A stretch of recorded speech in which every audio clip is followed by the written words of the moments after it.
And we are live. Awesome. Oh, we've got one person here. Cool.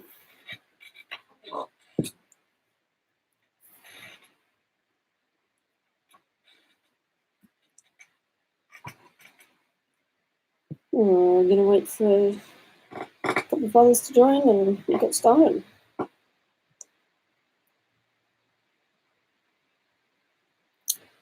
G'day, Tony. How's it going? Good of you to join me this night. Well, now there's somebody here. Start with channel updates. I will have a video for this Sunday. G'day, JB. Yeah, we'll have a video out for this Sunday, but it's probably not going to be the New Year's Eve video that I was planning on. There'll be something else Urbex related. Just not sure what yet because, yeah, I haven't edited it. I'm thinking about doing these commission flats that I explored a few weeks ago with my friend Richie. Yeah, New Year's Eve video is just taking... I just haven't had the time to put into it yet, and I want it to be a really good video, so yeah, it'll come out when it comes out, hopefully sooner rather than later.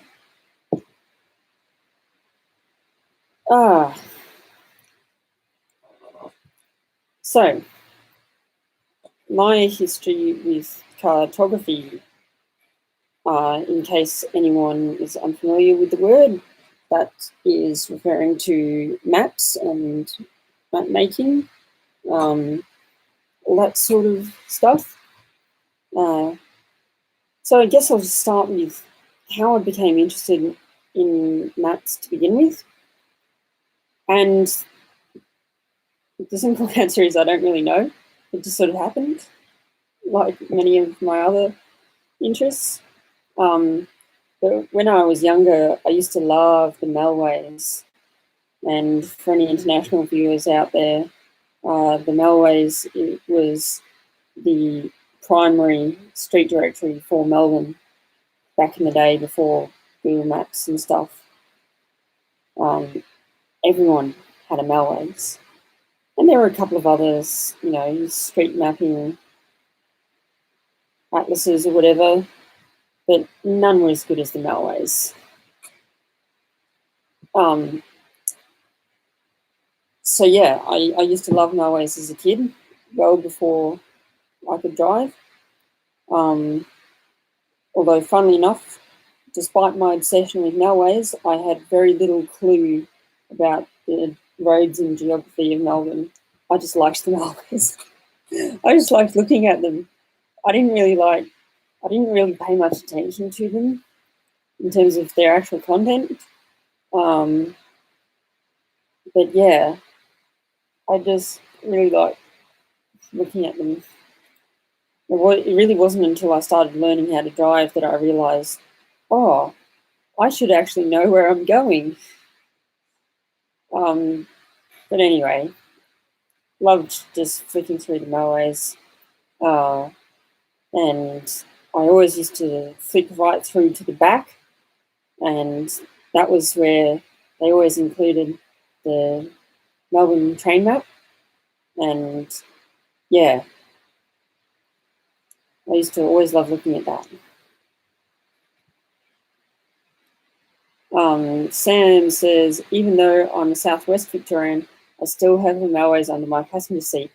Yeah, well, funny enough, I still keep the Melways in my car, even though I very, very, very rarely use it. Because, you know, we've got GPS, smartphones and stuff. G'day, Albert. But yeah, I still keep them always in my boot. It sits in with the spare tire, and yeah.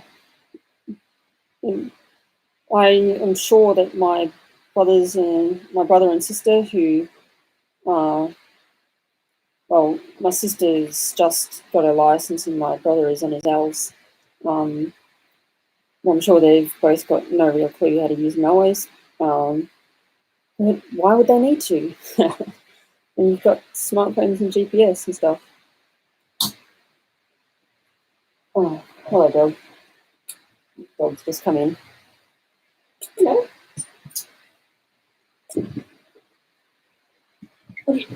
Yeah. Here you go.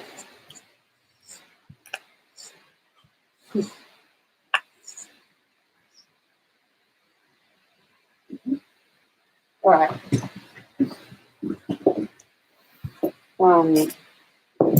Back to it. So Tony says Gregory's was the New South Wales map of choice. Yeah, now that's interesting, because I know that there was a Sidways for Sydney, but I know that it wasn't as popular as Melways was in Victoria, and I never really understood why. Maybe it's just because Melbourne's road system was a lot simpler and stuff than Sydney's, but yeah, if anyone has a good explanation for that, let me know.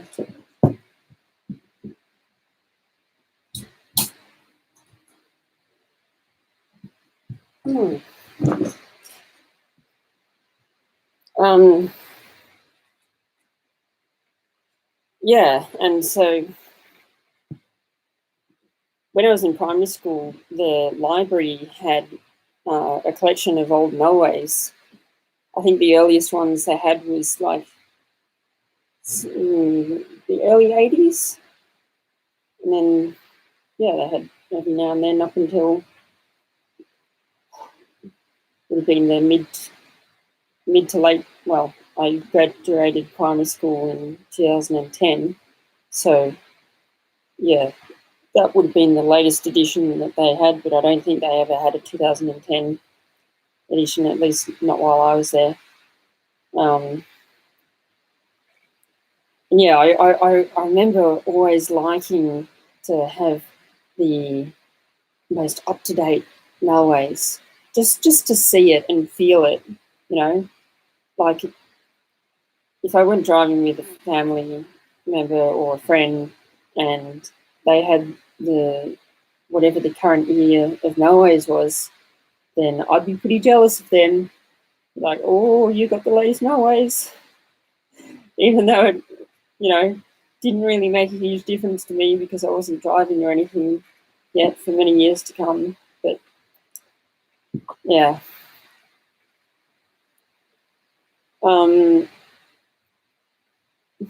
Yeah, the suburbs have changed significantly, and I think if you had an old Melways, it'd work for you pretty good if you were mainly travelling around the southeast. But if you went into the west of Melbourne much at all, then yeah, it'd have changed a lot. Once you get to outer Melbourne, it all has changed. So yeah.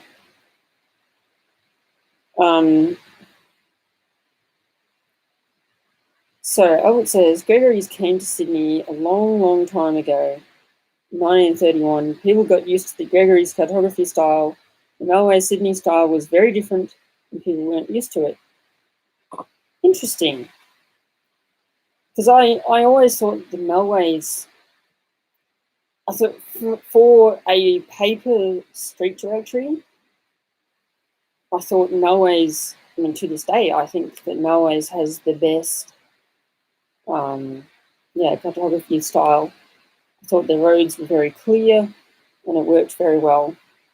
But yeah, they do have an online version of Melways nowadays, but it just isn't as great as the original paper ones. And I think they still do release paper ones, but no one buys them anymore. Only old people, even then, they've got their own copy of the Melways. Apart from that, it's just Melways enthusiasts.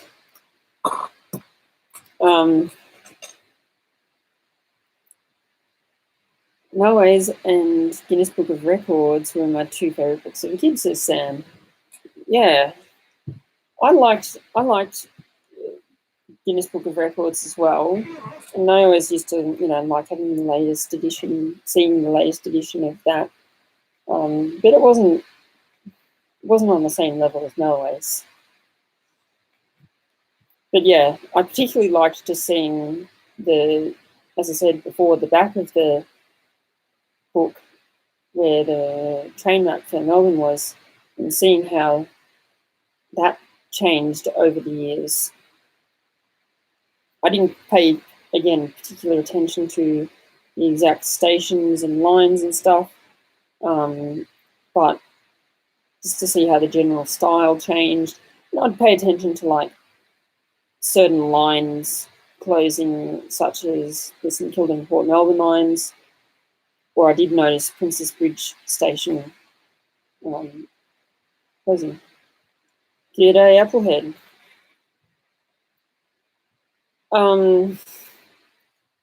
Yeah, so that's where my love of maps really came from. And as I got into high school, I became less and less obsessed with Melways, but I got a taste of maps every now and then, such as the annual school camp, where we would be going for a hike somewhere, and I would always like to be one of the people who were navigating using, the paper maps and a compass. But again, like, it wasn't until recent years that I really paid attention to exactly where we were in relation to Melbourne and all that. I knew that we went to the Grampians or the Alpines, but I had no real idea where the Grampians were or where the Alpines were.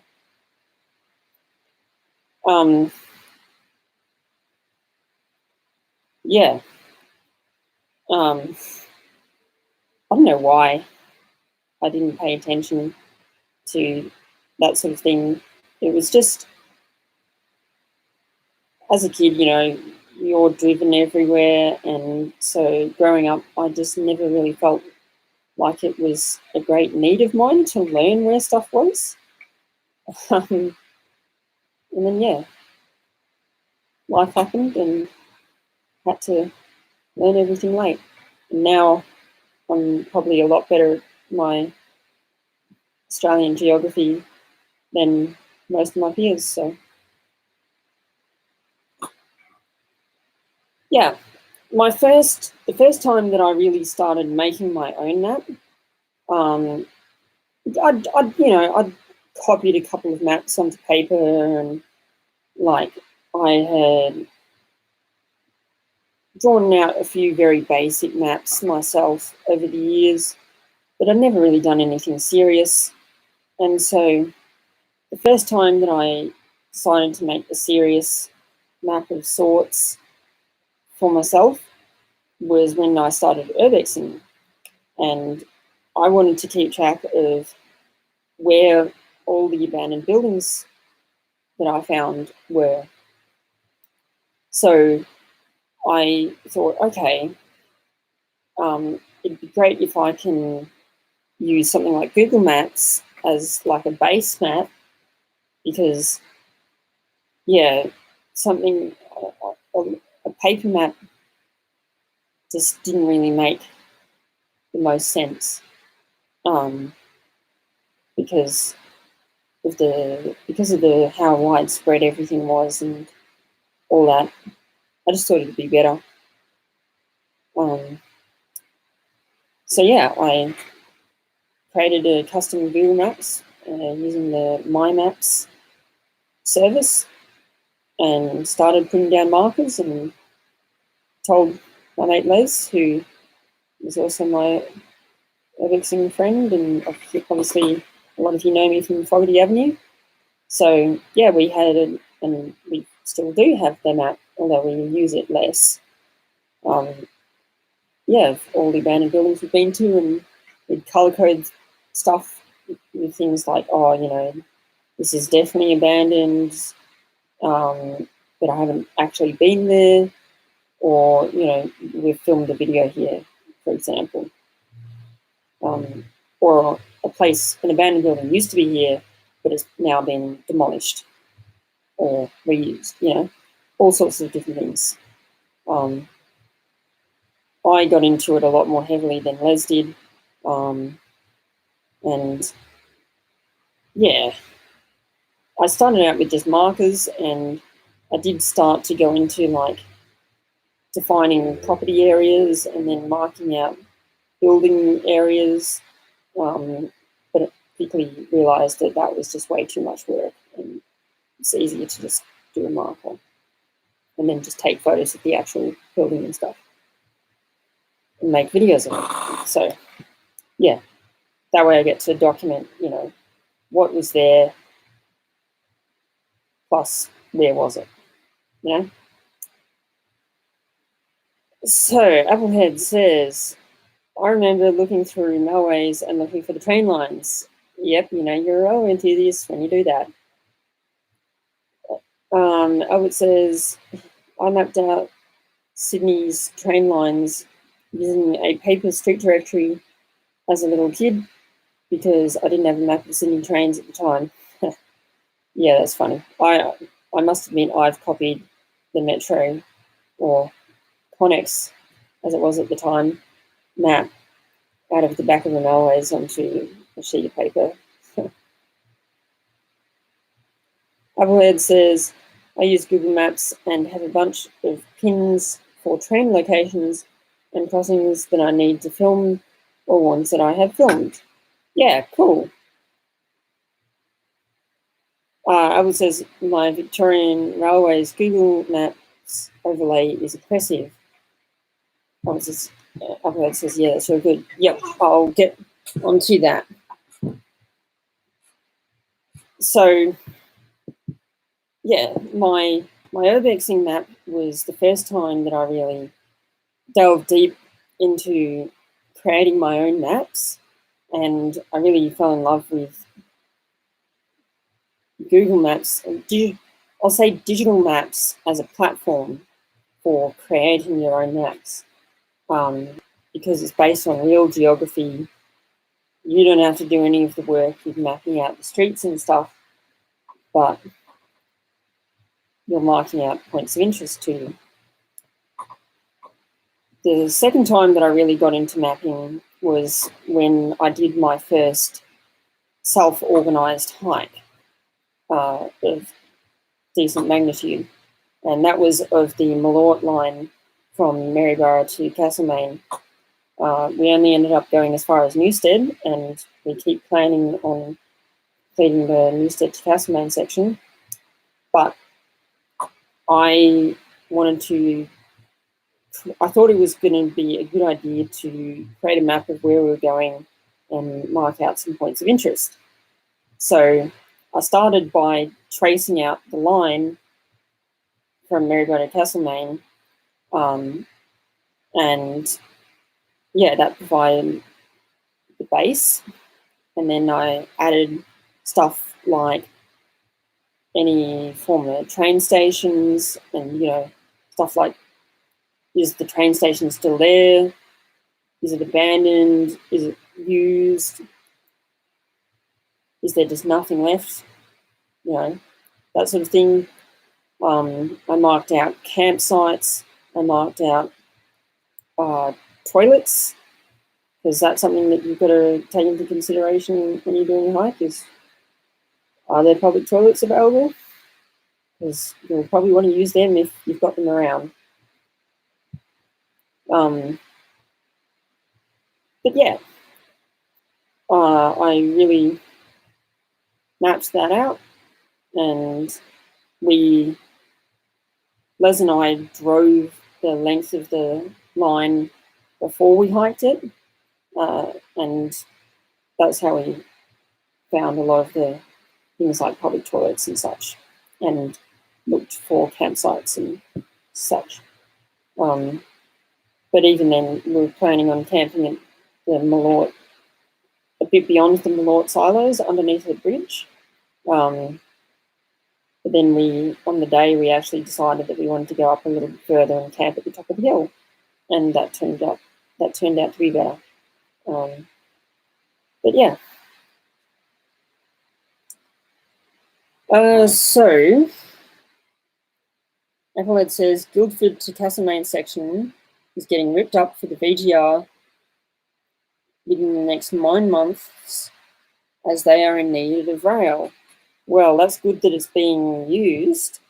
I better get onto it then and make sure that I walk it. Albert says the National Toilet Map app helps for public toilets. Nice. Yeah, I'll look at stuff like that for any future hikes I do. I also created a similar style map for my second major hike, which was the South Gippsland line, Cranbourne to Yarram, which we walked over 2 weeks, 150 k's. And that was quite an impressive hike. And there was a lot of research that went into that, finding campsites and PowerPoints and stuff like that. Les and I drove the length of the line over 2 days a few months before we went out. And I haven't really done any big hikes since then. They were both in 2016, so it's been coming up to 4 years now since I've done them all. And yeah, I'd like to do them again. I've just done little day hikes. Well, I'd like to do another hike somewhere, and yeah, it's just a matter of planning and logistics and stuff. I'll do a video another time on planning for hikes and logistics to do with hikes and all that. Yeah, whenever I do my next hike, I'll do that. But getting on to my biggest mapping project that I ever undertook was the Victorian Railways map. That was a huge task. I don't know how long it took me. I think it might have taken me about a year of on and off working to do that map. And I created it out of my own, not just because, it was an ambitious task. I knew it was going to be an ambitious task, but I created it because I wanted a map like that myself. I wanted to see what was the status of all of the lines that ever existed in Victoria. All of the main railways, I wanted to see, is there tracks there? What are they used for? Etc. etc. And yeah, I looked before starting whether I could build on work that other people had already done. For example, the Victorian government does put out KMZ files and stuff of railway lines across Victoria that are still in use. And there's a big track land overlay. And those things were of some use, but I didn't ultimately settle on anything like that because most of the time the lines were very rough. They weren't terribly accurate. And yeah, so I was like, although I know it will be a lot more work, I want to do it myself because I want the data to be clean. And the other part was, I wanted to split up the lines in various spots and I found that there wasn't really an easy way to do that. Yeah. And so, yeah, it was a very ambitious task, and tracing the in-use lines was easy enough.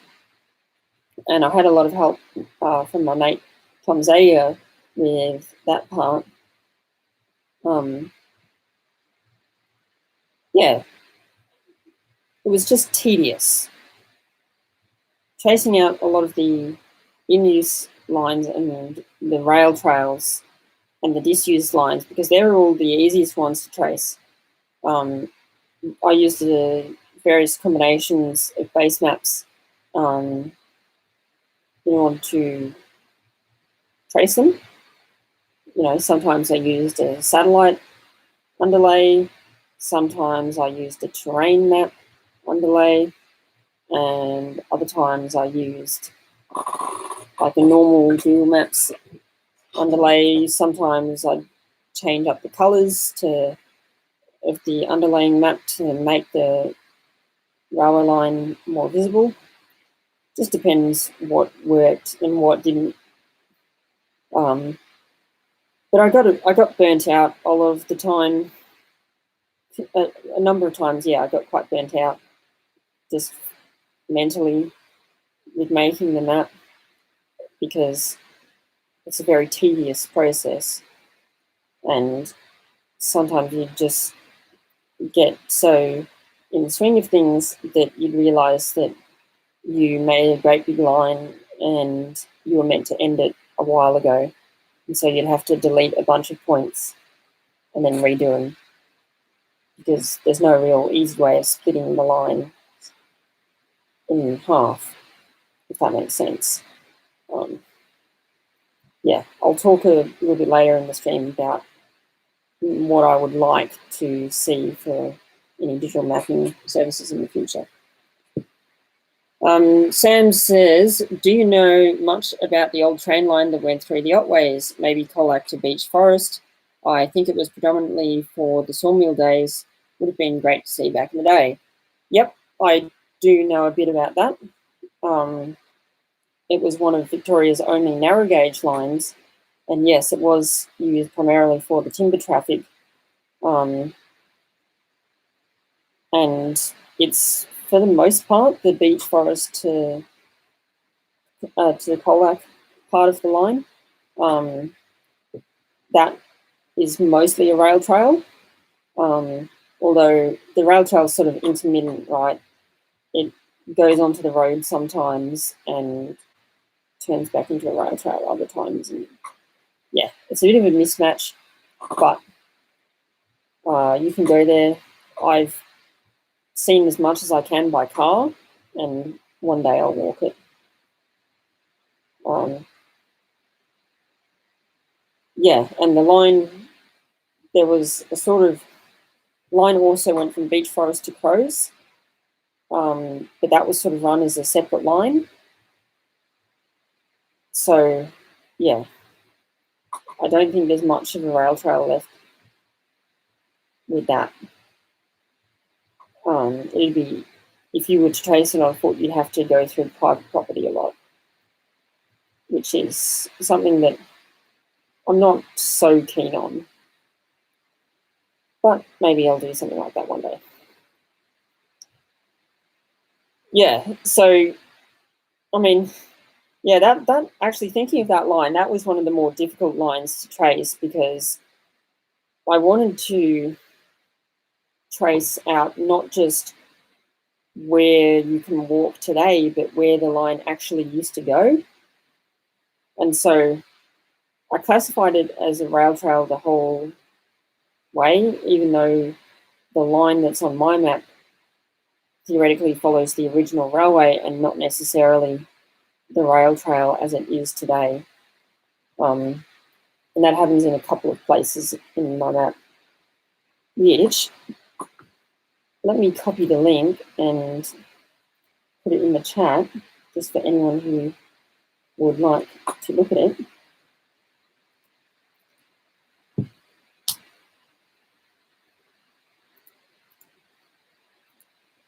So it's in the chat now. You can have a look at that while we chat. And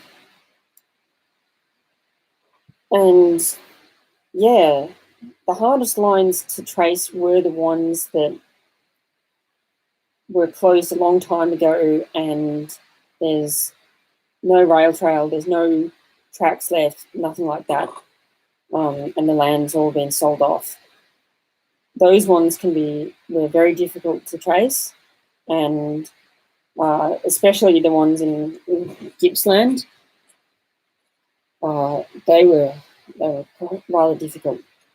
But I had later in the,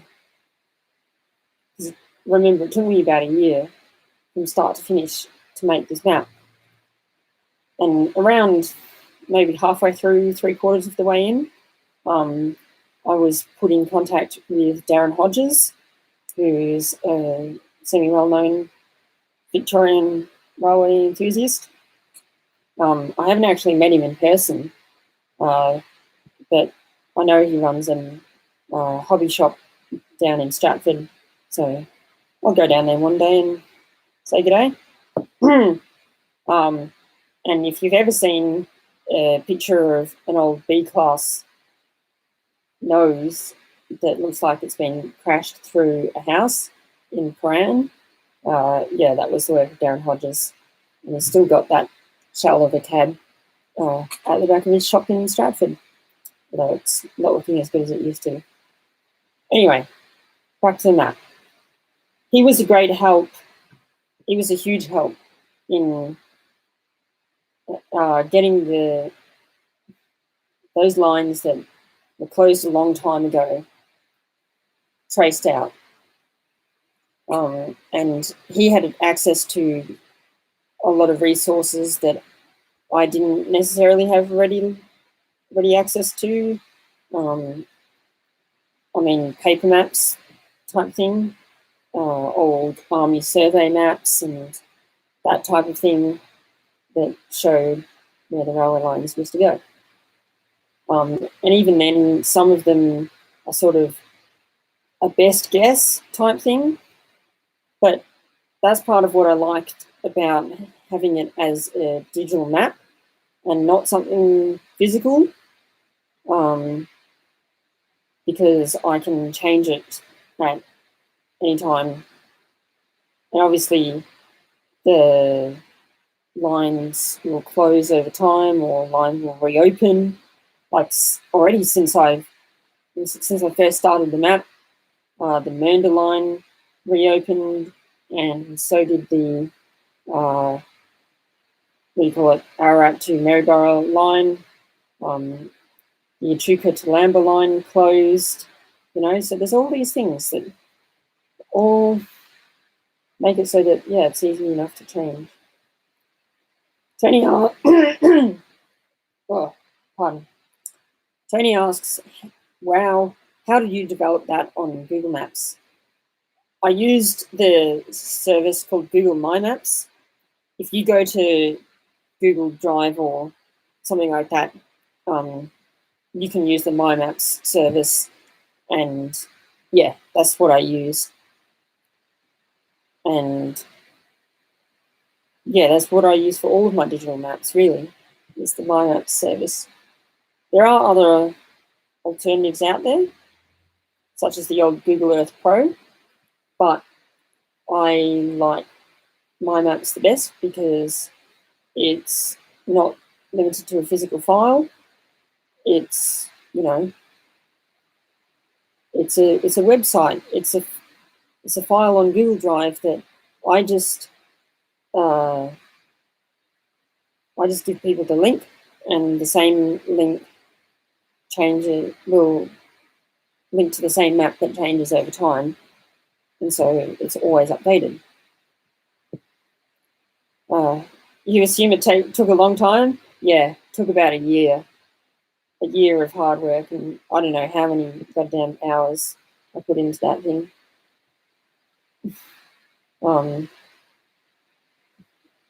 Yeah. And as I said, couldn't have done it without the help of Darren Hodges, and Tom Zager was a real help with the early stages of the map as well. Can you make those maps on an iPad? I don't think so. I'm pretty sure you've got to use a computer. Now, having said, I had a look at the rail map and there was no Sorrento steam tram, and was wondering about if you would include it, and do you know of an underground train line under Red Hill, and if that was a thing. Okay, firstly, the map at its current state is complete for the main Victorian Railways network. The Sorrento steam tram, that was a tramway, right? And the lines between tramway versus railway can get a bit confusing. So I just defined railways as anything that was operated at any time by the Victorian Railways. And so to answer your question, yes, I will include it at some stage, and that's why the map is still a work in progress, but it's a work in progress for tramways now. And it's going to be, I don't know if I will ever be able to say that I've got all of the tram lines that have ever existed in Victoria, but I think at some stage I'll definitely be able to say that I've got most of the main ones. I've already got most of the, what is it? It's the Powelltown tramway up near Warburton, and I've got the Yan Yean tramway, which was, yeah, a very old one. I've got the Yallourn SEC railway, which I think is most fascinating. If you zoom into the Traralgon, Murray, Yallourn sort of area, a lot of that really required old physical maps. There is no way I could have traced it with any of the base maps, because the mine there has swallowed up a lot of what was the old railway. But yeah, you can see it, and you can see the if you're following along, you can see the SEC tramway, which is in pink, and yeah, that was a weird gauge. That was 900 millimeters in electric. Very interesting history there. And you can see how it interconnected with the more darker red Victorian Railways lines.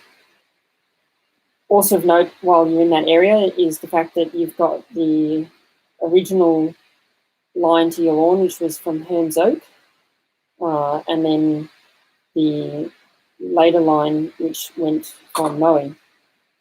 And they both connected to each other in the end, but yeah.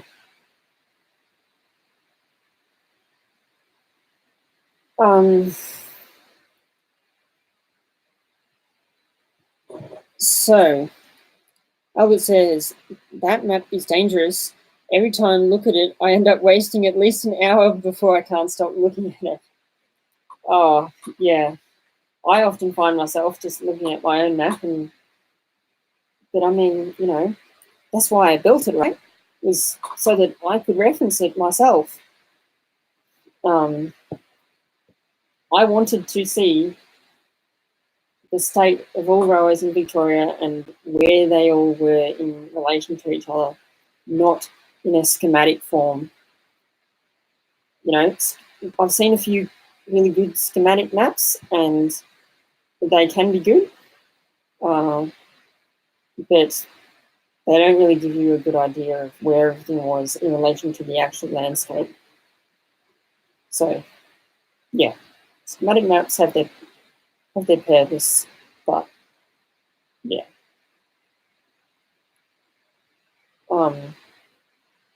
The next real big addition that I'm going to put into the map is the Rubicon tramways. I've just got a book which, do I have it on first hand? I do. This book here, Rails to Rubicon, excellent book. It's about $50. And you can get it at most local railway stores in Melbourne and possibly in New South Wales and Queensland and stuff. I don't know about that. But contained within this book are lots and lots of very cool maps. So, like, let me look through. Like, here's one. You can see this is a terrain map of all of the tramways in the Rubicon area. So I'll be using that and a combination of other maps such as this, which is, you know, a more detailed view. I'll be using those to trace out, hopefully, the Rubicon tramways at some point. So that'll be my next ambitious task to add to the map. But yeah, we'll see how that goes.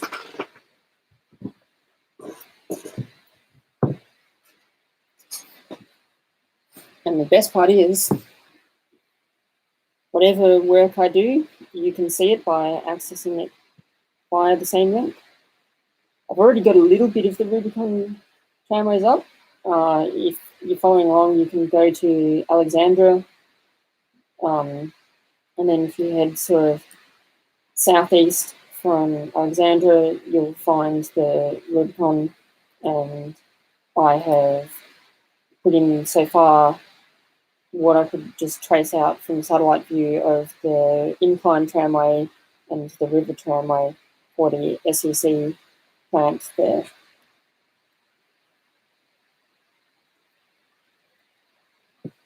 It says it's available to people in New South Wales, so that's pretty good.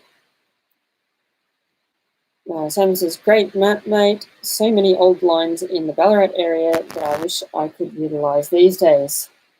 Yeah, it gives you a really good idea of how much we've lost over the decades and stuff.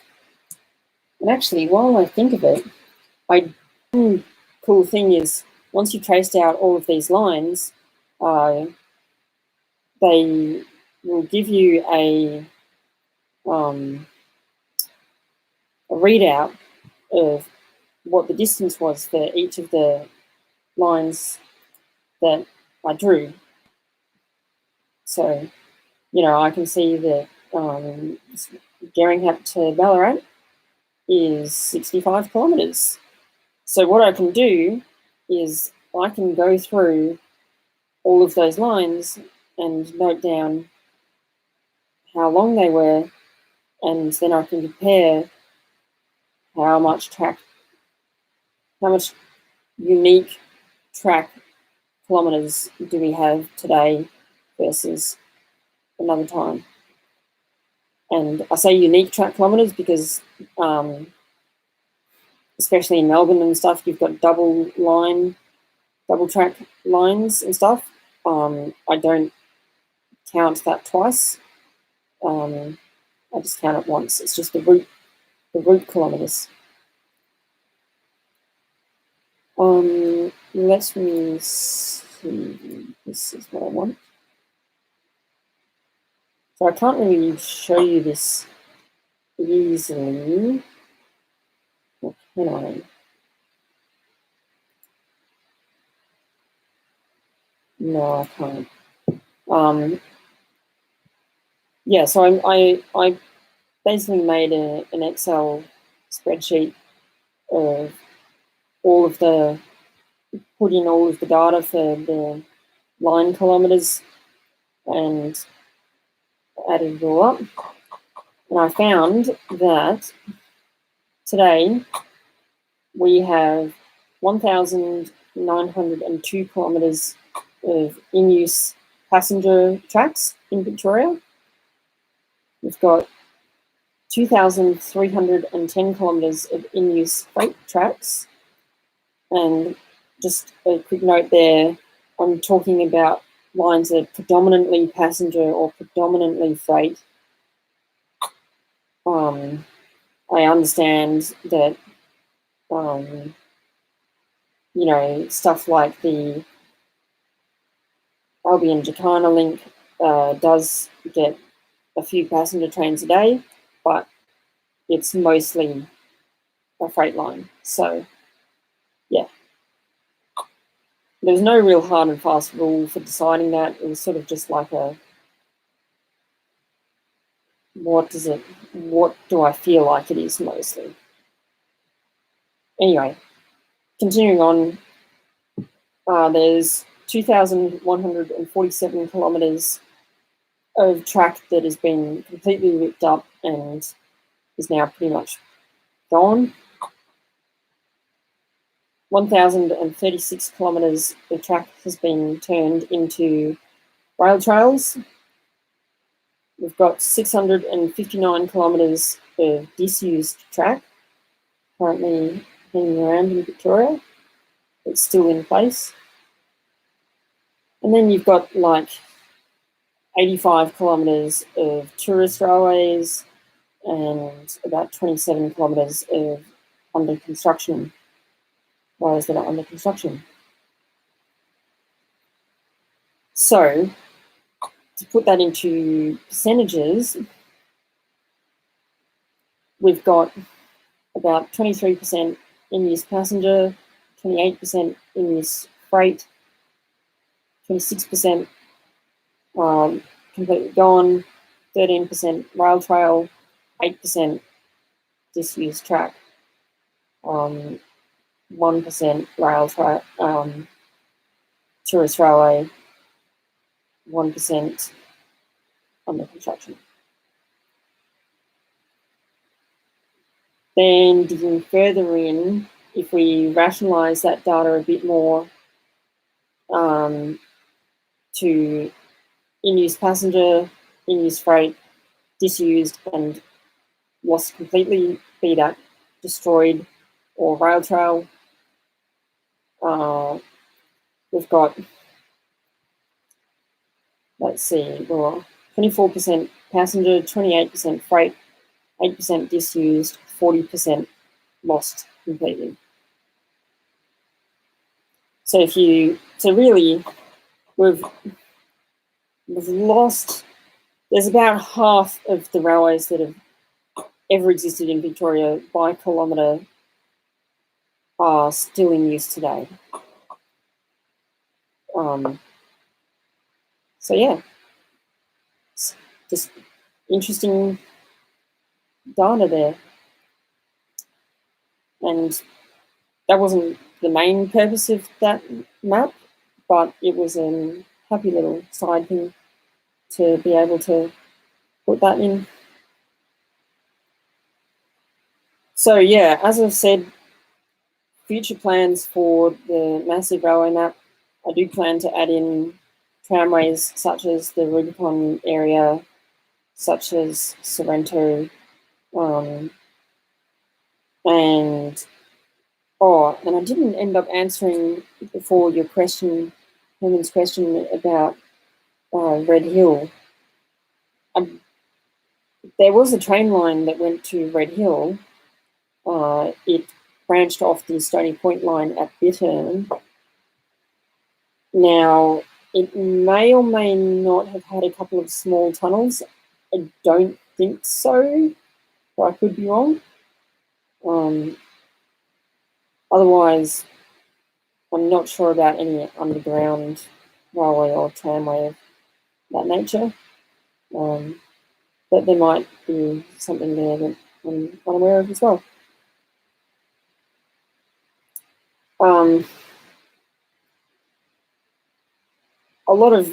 I know there's a lot of old mines in Victoria that sort of had their own tracks.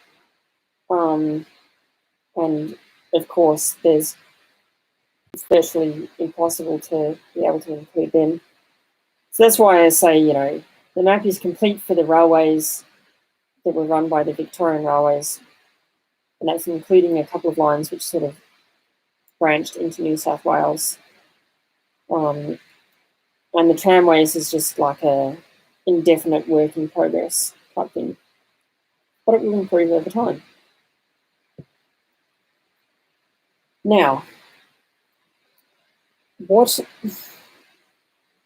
would be my ideal mapping solution given all my experience? Well, I'm pretty happy with the Google Maps, but the only thing that's really inconvenient is I can't split lines. I would like to be able to just split lines up that I've already drawn, and be able to join lines as well. Yeah, it's a small thing, and yeah, at the current time, I've basically, if I've got to update something that's not within one of the lines that I've already drawn, and I'm talking about map lines and not railway lines per se, if that makes sense, then yeah, I've got to sort of delete half of it and then redraw it. It's not ideal. The other thing is I would like better folder structures.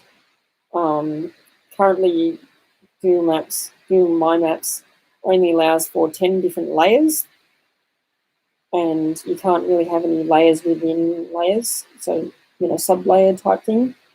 I would appreciate if there was folders and I could have subfolders, that type of thing. It exists in Google Earth Pro, but Google Earth Pro is not an online solution, so that's why I don't really use it. And again, I'm not super familiar with Google Earth Pro, but I don't think you can easily split lines with that either. And yeah, apart from that, maybe just I'd appreciate being able to have being able to customize the base map colors a bit. That'd be nice. But yeah, Herman says, I did hear a rumor about the Underground Rail line and that it was a military thing. Okay, I'd have to do more research on that, or if anyone out there actually knows anything about that, then I'd be interested to learn as well.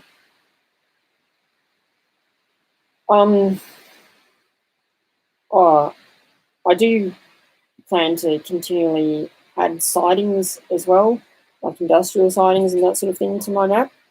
But again, those were plentiful, and I don't know whether I'll ever be able to have all of them. Probably not. But yeah, another continual work in progress. I've completed all of the main lines, so yeah.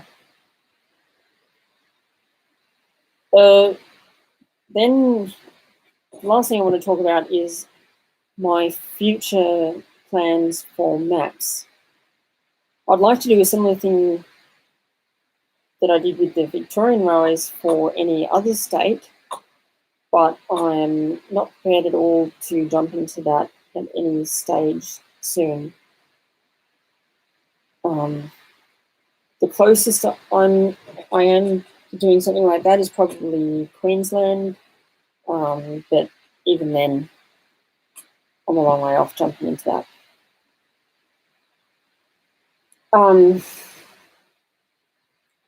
I would like to do in Victoria a similar sort of status map, but for railway stations. And I can probably start working on that fairly soon. So I've got all the resources, or at least most of the resources available to me. And yeah, that'll take a long time to use, but Tell you what, if anyone out there is interested in map making and you would like to help me with any of my future mapping projects, then feel free to get in contact with me. I would very much appreciate your help. But otherwise, feel free to enjoy the maps that I make and I put out there. Rod Smith has chimed in. No tunnels on Red Hill. VR had Geelong, Bendigo 2, Hurstbridge 3, Mansfield, Hillsville, and then private tunnels were in Finesford, Bump, Barwon Downs, and since then the City Loop and I guess Metro Tunnel as well. So there's the answer, Herman. Doesn't look like there was ever any sort of military tunnels in Red Hill. And yeah, I hadn't heard of any, so it doesn't surprise me.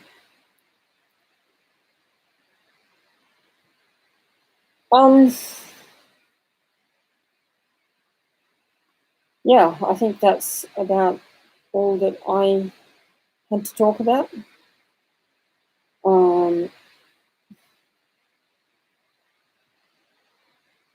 Yeah, there's the more that I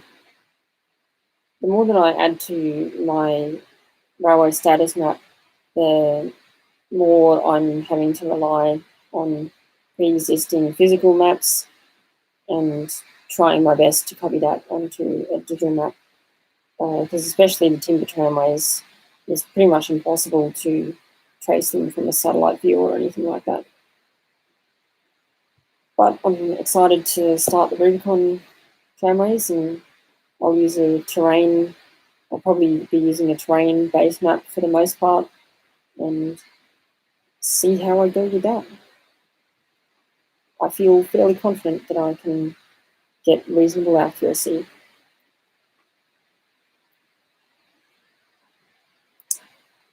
But has anybody else got any questions, comments, anything like that before we go?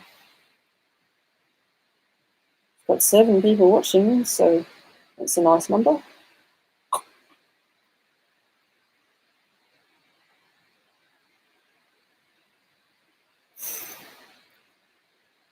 I guess I'll just in the last couple of minutes, I'll talk about lines that I want to walk, and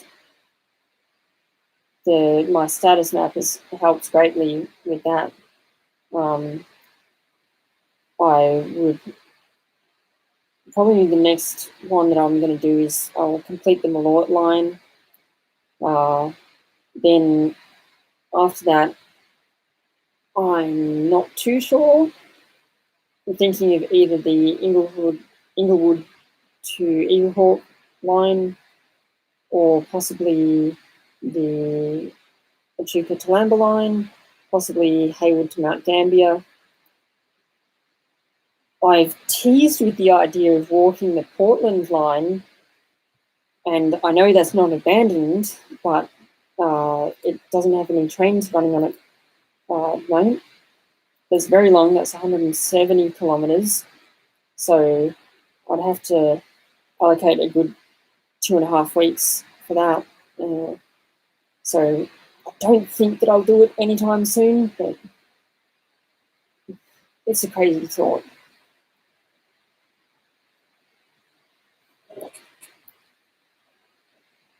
I will walk a few rail trails as well.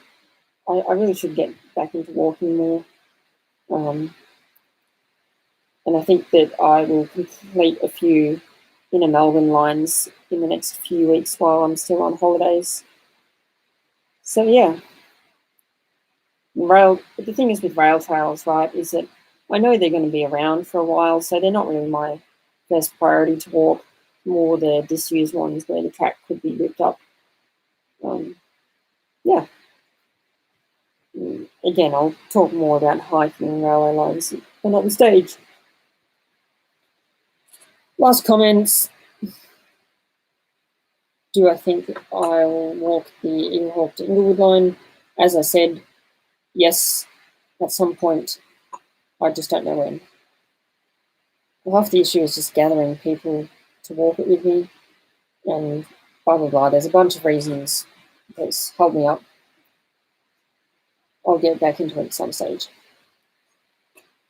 Brian Wilson says, cool, Matt.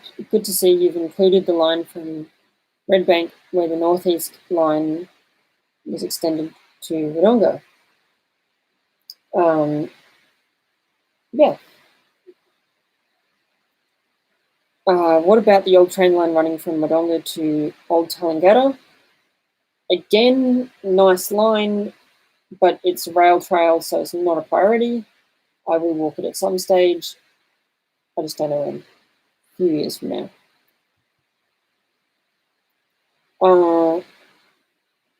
Sam says is considering doing the Beachy Trail. Yeah, it is doable in a day, but it's a long walk in a day. Like, let me just look at it now. Now, when I was in my car inspecting the area, I found out that the rail trail actually went further than I thought it did. But I've got it marked down as 36 kilometres from Beach Forest to like Barangaroo, and then another 11.5 k's from Barangaroo to Colac. So I generally account for about a 4 kilometres an hour walk in terms of stopping for photos, lunch, etc., anything like that, and actually walking. I find that 4 kilometres an hour is my walking average. Do I have a contact? The best way to get in contact with me is through Facebook or Instagram. And if you don't have either of them, then you can email me, floyd.bromley@gmail.com. But preferably Facebook and Instagram. Anyway, you'll probably get a lift to Beach Forest, then hike back to Colac. Yeah, so as I said, you can do it in a day. It's just going to be a very long walk. And just know what you're in for. Yeah, 40 odd Ks is a long one. Link to Facebook. Just search up Floyd Bromley Adventures on Facebook and you'll find it. Otherwise, most of my main videos on the channel have a link to it in the description.